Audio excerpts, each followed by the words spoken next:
Hey guys, welcome to week one of your Man Up Adventure Group. Hopefully, you're very excited to be a part of this. I know I'm excited to kind of be there in spirit with you guys. As a leadership team, we've developed a 12-month curriculum that we want to walk you through in these videos, and ultimately, it's going to culminate next fall at our men's retreat. But for the next couple of weeks, we're going to concentrate on this concept of story. In order for us to progress from point A to point B, in order for us to grow and move on in our lives, we have to understand where we've come from in order for us to understand where it is we're going to go. It's very important for us to know our place in the larger story.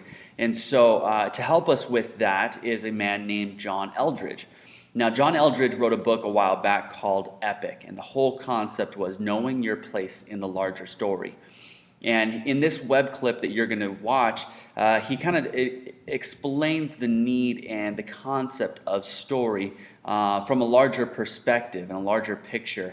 And John Eldredge has really meant a ton to me in my life and in my growth as a man. He's written several books, done several different teaching engagements, and we're going to actually walk through a couple of those in the next couple weeks.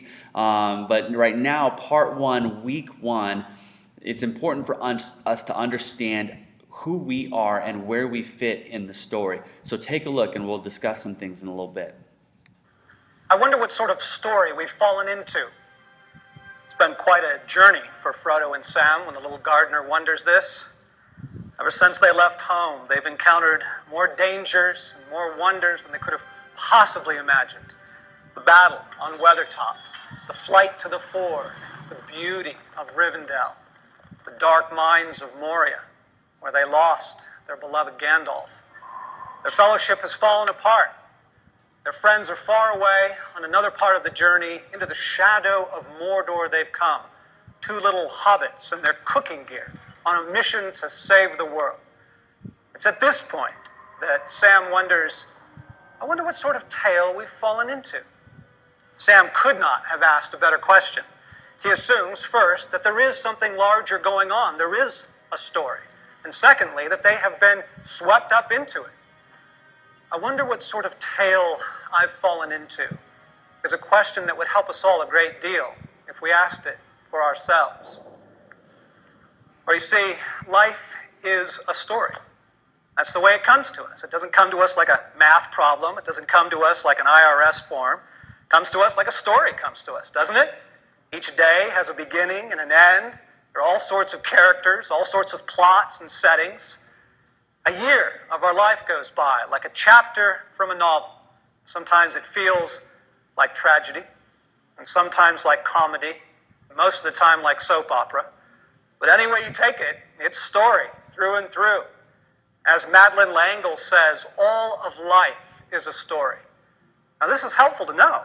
I mean, when it comes to figuring out this life you're living, it would be good to know the rest of the story, right? You come home one night to find that someone has totaled your car. Now, all you know is that 2 hours ago, you gave it to your best friend or your teenage daughter, and now here it is, a disaster. Isn't the first thing out of your mouth, what happened? In other words, tell me the story, right? Somebody has some explaining to do, and that can only be done in hearing the story they have to tell. Careful now. You might jump to the wrong conclusion. Doesn't it make a difference to know that she was not speeding, that in fact another car ran a red light? Changes the way you feel about the whole thing. Thank God she's all right. Truth be told, you need to know the rest of the story if you want to understand just about anything in life. People are like that. If you want to understand people, you have to know their story. Why is Grandpa so silent? How come he drinks too much? Well, let me tell you. There was a battle in World War II in the South Pacific for an island called Okinawa. Tens of thousands of Americans died there. Many of them were your grandfather's friends. He was there, and he saw things he has never been able to forget. Oh, now I understand. See, as the novelist Virginia Woolf said, in order to make you understand, to give you my life, I must give you a story. Story is the way we figure things out. It's the nature of reality. It's the language of the heart. After all, what's the world's favorite way to spend a Friday night? With a story, right? A great book or a television show or a favorite movie. It goes way beyond entertainment. Stories nourish us. They're a kind of food that our soul craves. We might know, for example, that life is a journey, but then we see what that journey will require of us by watching Frodo's story. We might know that courage is a virtue, but then we find ourselves longing to be courageous, having watched Maximus in Gladiator or Joe March in Little Women. As Daniel Taylor said, our stories give us all of our best answers to life's big questions, and to most of the small ones as well. And here is where we run into a problem. Life, for most of us, feels like a movie we arrive to 40 minutes late. Something important seems to be going on, right? Maybe. I mean, good things happen. Wonderful things happen. You meet someone, fall in love, you find that work, which is your joy to do. But tragic things happen also. You fall out of love, or they fall out of love with you. Work begins to feel like a punishment. Everything starts to feel like an endless routine. No wonder we keep losing heart. I mean, if life is a story, what is the plot? If God is telling a story, what is he up to? I mean, earthquakes and divorce and famine and abuse and just heartache? We begin to wonder if Macbeth wasn't right.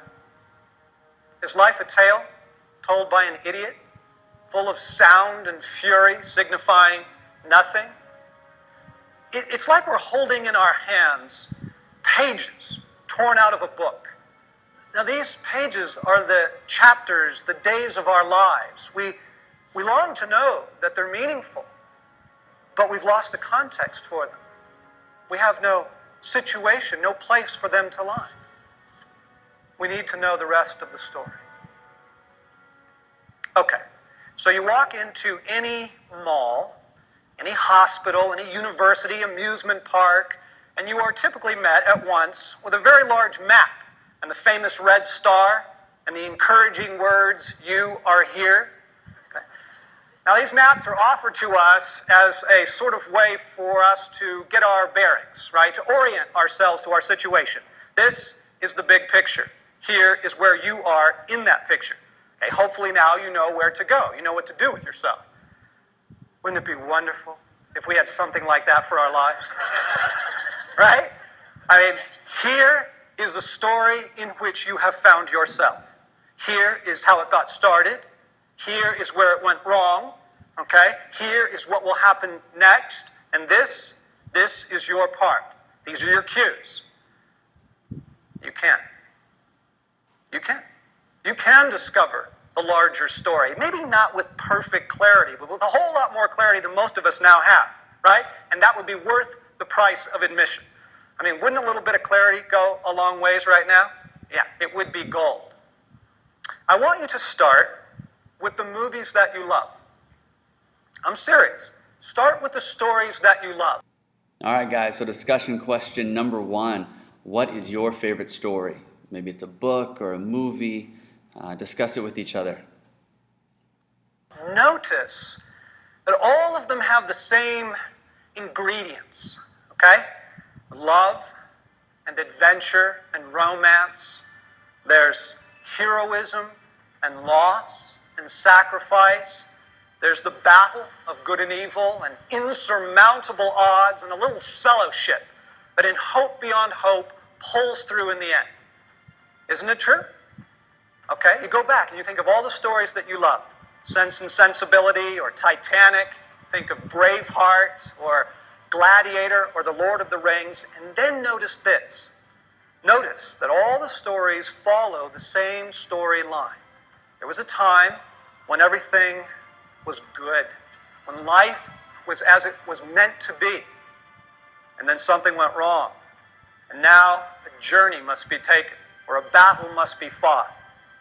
And at just the right moment, which always feels like the last possible moment, a hero comes to set things right, and life is found again. And we have never stopped to ask ourselves why. Guys, I really hope you enjoyed this first discussion about the concept of story. Next week, we're going to walk through Acts 1 and 2 of the larger story from John Eldredge and kind of give you a much broader picture of what's going on, what has been going on throughout history to help us get a clear picture of our specific place. But in preparation for that, and before you guys take off and go out on your adventures, I want you guys to take about 2 or 3 minutes each and just tell a little bit about your story, a little bit about where you come from and why you're in this group right now, and maybe some things that you hope will come out of this time that you spend together. So take a couple minutes, talk to each other about your story, and then go and have a blast on your adventure. Have a good week, guys.